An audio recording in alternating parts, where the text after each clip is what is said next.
Hello friends, आपका prep smart hub में स्वागत है।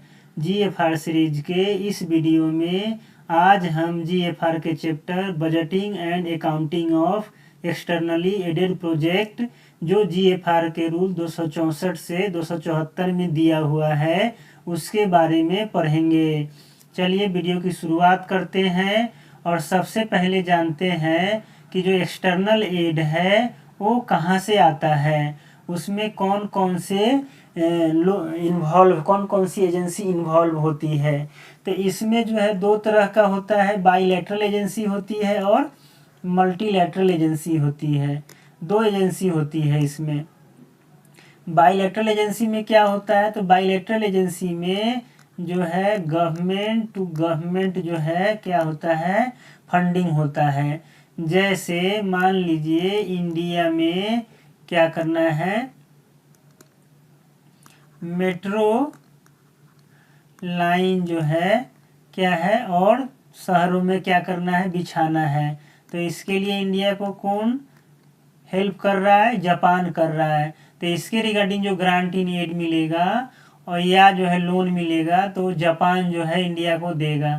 तो ये क्या हो गया, बाईलैटरल एजेंसी के थ्रू, ठीक है, जो आ रहा है जो भी एड ग्रांट इन एड आ रहा है या लोन आ रहा है, बाईलैटरल में गवर्नमेंट टू गवर्नमेंट जो होगा वो बाईलैटरल होगा। मल्टीलैटरल एजेंसी में क्या होता है, जैसे गवर्नमेंट टू क्या होता है इसमें मल्टीलैटरल एजेंसी, ठीक है, government to multilateral agency like क्या, आईएमएफ, वर्ल्ड बैंक, ये इन्वॉल्व होता है। ठीक है, जब इंडिया का कोई प्रोजेक्ट जो है आईएमएफ फंडिंग करता है प्रोजेक्ट के लिए या वर्ल्ड बैंक फंडिंग करता है तो वो मल्टीलैटरल एजेंसी माना जाएगा।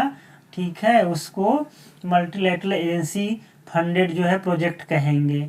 ठीक है, तो ये दो तरह का होता है, एक्सटर्नल एड बाईलैटरल एजेंसी के थ्रू होता है और मल्टीलैटरल एजेंसी के थ्रू होता है। आगे बढ़ते हैं और अगला पॉइंट देखते हैं।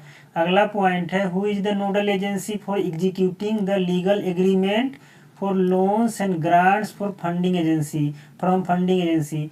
यानी फंडिंग एजेंसी से जो लोन्स या ग्रांट मिलता है और उसके लिए जो लीगल एग्रीमेंट एग्जीक्यूट करना होता है वो उसका नोडल एजेंसी कौन होता है।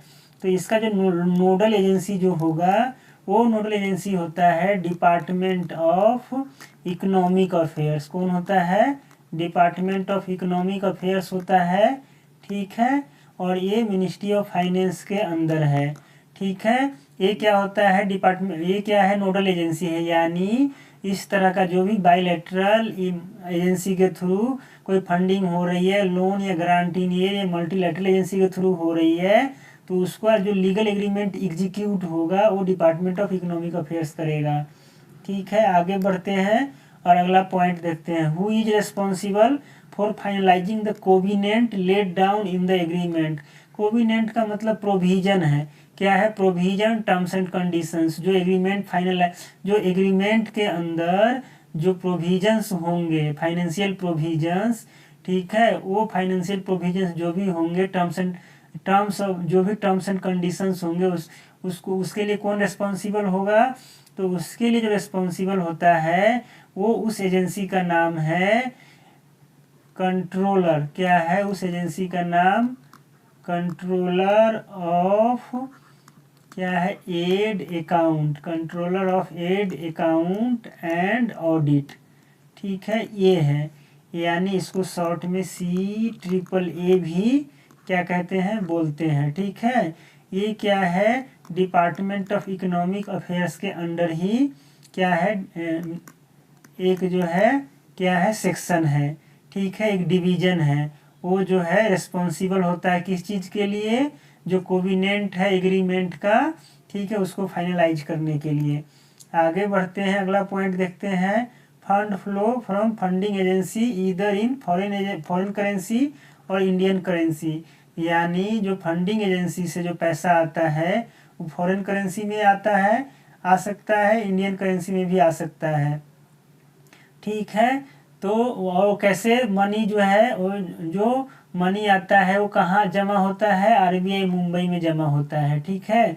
उसके बाद आरबीआई मुंबई क्या कर देता है, उसको ट्रांसफ़र कर देता है किसको, controller of ad account and audit department of economic affairs में, जिसका अकाउंट जो है आरबीआई न्यू दिल्ली में है, ठीक है। आरबीआई बैंक है न्यू दिल्ली में, वहाँ पे जो इसका अकाउंट है उसमें क्या कर देता है, ट्रांसफ़र कर देता है।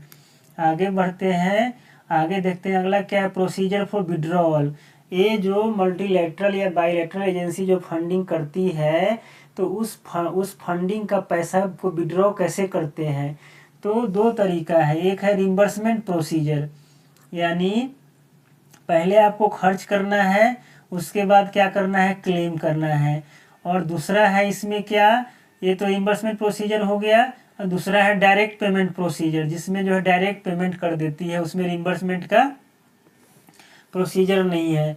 रिम्बर्समेंट में भी दो है, रिम्बर्समेंट थ्रू स्पेशल अकाउंट और रिम्बर्समेंट आउटसाइड स्पेशल अकाउंट है, दो है। तो रिम्बर्समेंट थ्रू स्पेशल अकाउंट पहले उसको जान लेते हैं। तो इसके अंदर जो रिम्बर्समेंट थ्रू स्पेशल अकाउंट है, उसके अंदर क्या होता है, जो एक्सटर्नल फंडिंग एजेंसी है वो 4 महीने का जो एडवांस है वो आरबीआई मुंबई में, ठीक है, पहले ही जमा कर देती है। आरबीआई मुंबई में एक स्पेशल अकाउंट खोला जाएगा, ठीक है। इसके अंदर में उसमें क्या हो जाएगा, स्पेशल अकाउंट में जमा कर देगा क्या, 4 महीने का एडवांस, किस में, यूएस डॉलर में, ठीक है। आरबीआई क्या कर देगा, उसको मनी को ट्रांसफ़र करेगा किसको आरबीआई न्यू दिल्ली को, जहां controller ad account and audit का जो खाता है उसमें, ठीक है। कैसे करेगा, तो गवर्नमेंट फॉरेन ट्रांजैक्शन एडवाइस है उसके थ्रू करता है, ठीक है। तो रिम्बर्समेंट थ्रू स्पेशल अकाउंट में पैसा कैसे क्या होगा, कैसे उसके में क्या प्रोसीजर फॉलो किया जाएगा।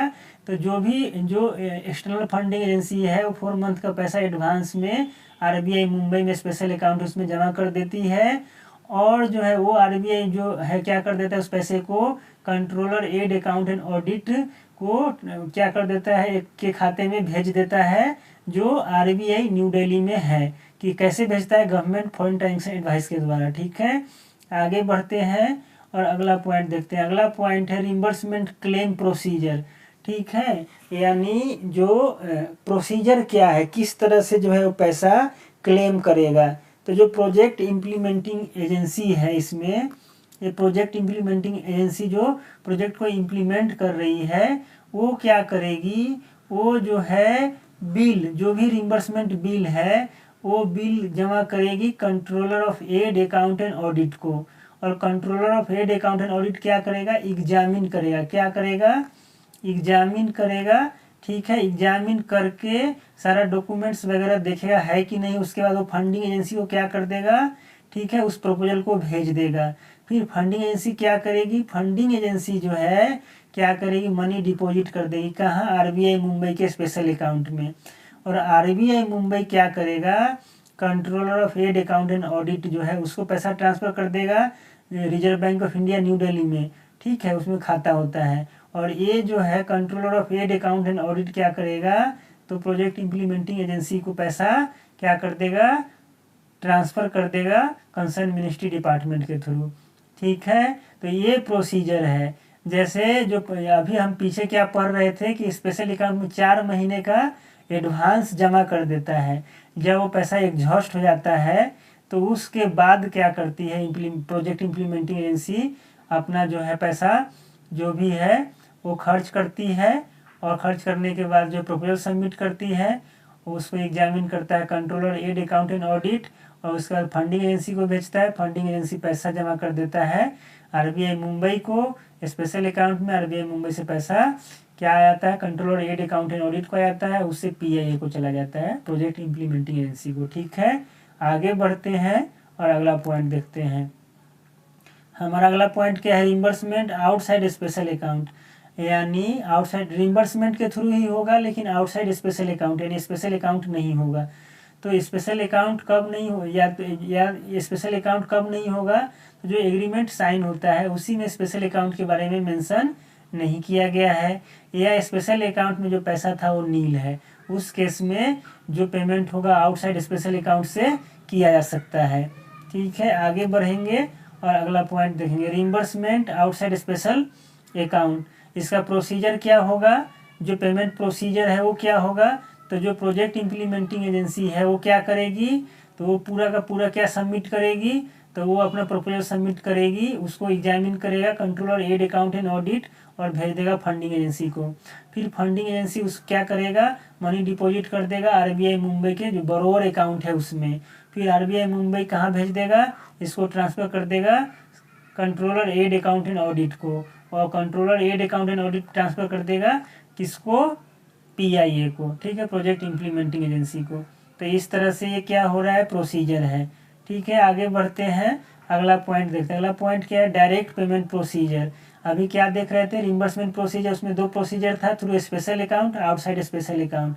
और ये क्या है, डायरेक्ट पेमेंट। डायरेक्ट पेमेंट में क्या होता है कि फंडिंग एजेंसी जो है डायरेक्टली पे कर देती है अमाउंट को, जो लोन का अमाउंट है, ग्रांटिंग एड का अमाउंट, किसको, कॉन्ट्रैक्टर को या सप्लायर को या कंसल्टेंट को, और किसको इन्फॉर्म कर देती है, controller ad account and audit को इन्फॉर्म कर देती है।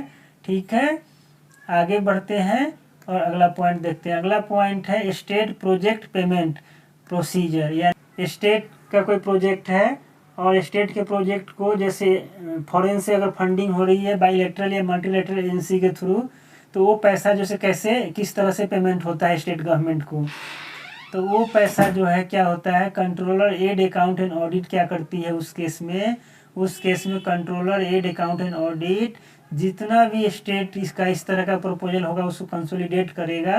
जितना भी रिम्बर्समेंट क्लेम वाला जो प्रपोजल होगा उसको कंसोलिडेट करेगा कौन, controller ad account and audit.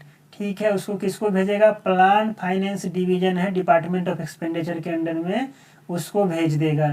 ठीक है, और प्लान फाइनेंस डिवीजन क्या करेगा, सैंक्शन ऑर्डर इशू करेगा पेमेंट रिलीज करने के लिए स्टेट को। और जो चीफ कंट्रोलर ऑफ अकाउंट जो है वो उसके पास जो है जाएगा वो सैंक्शन ऑर्डर, और चीफ कंट्रोलर ऑफ अकाउंट क्या करेगा, इंटर गवर्नमेंटल एडवाइस इशू करेगा, किसके किसको इशू करेगा, तो RBI, reserve bank of India, central account section Nagpur को। और ये जो है वो क्या कर देगा, नागपुर जो है वो पेमेंट, जो आरबीआई जो है वो किसको पेमेंट कर देगा, स्टेट गवर्नमेंट एजेंसी को पेमेंट कर देगा। तो ये प्रोसीजर है। इसमें एक और हमारा जो ये वीडियो है बजटिंग एंड अकाउंटिंग का यहीं पे समाप्त होता है। आशा करते हैं आपको ये वीडियो अच्छा लगा होगा। वीडियो अच्छा लगा तो वीडियो को लाइक सब्सक्राइब करना ना भूलें। वीडियो को देखने के लिए बहुत बहुत धन्यवाद।